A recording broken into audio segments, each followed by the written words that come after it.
嗨，大家好，我是你们的好朋友小岛。在户外登山露营途中，烹饪工具的选择非常重要。今天我们就来聊一聊锅具。一般锅具主要分为低宽型和高杯型。低宽型锅具适合家庭多人使用，类似家里的汤锅，操作习惯容易上手，适合烹调各式食材。而高杯型更适合单人或双人出行，方便收纳系带和搭配登山炉头。OK， 今天我们要介绍的雪峰 SCS 008-019就是一款广受户外玩家喜爱的经典露营登山杯型套装锅。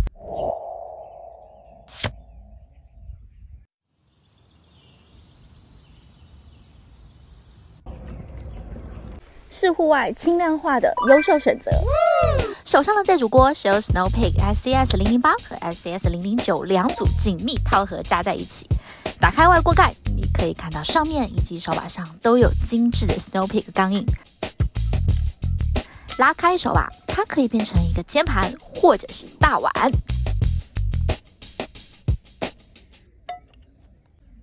内锅上盖的做工一样精美。可以变成一个小煎盘或者小碗，握感非常好。一般我会在锅内放置 Soto 风神 SOD310 登山炉头，因为杯型锅底比较窄，登山炉头的出火口较小，相配非常合适。底下则可以放一个230克的 GR 高压气管，这样基本上就有炉、锅和燃料了。底下我还垫了一张清洁布，这样也可以保护锅具。大小两个锅身都有容量刻度，也带有折叠手把，靠在一起，手柄处会拉开一小段距离。不锈钢握柄，触摸顺滑，握起来更加稳固舒服，细节精致度做的真的是非常到位。Nice！ 小锅容量约900毫升，适合煮杯面、煮锅米饭，或者使用盖子泡杯汤或咖啡，甚至可以加热配菜罐头，当然非常实用。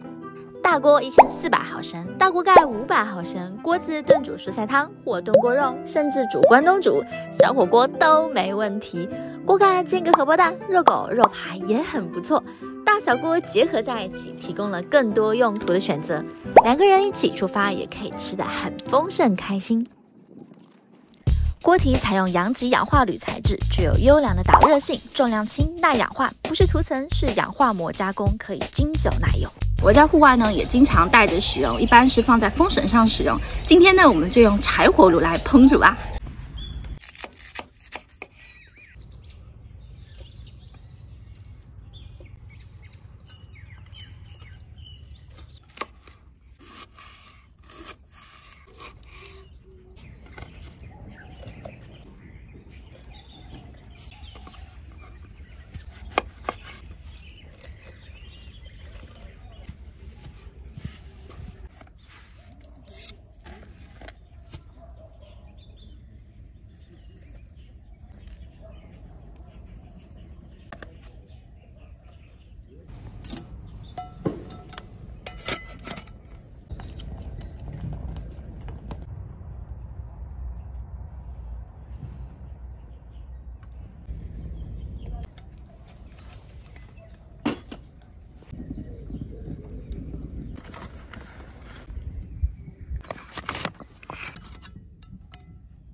是不是看起来很好吃呢？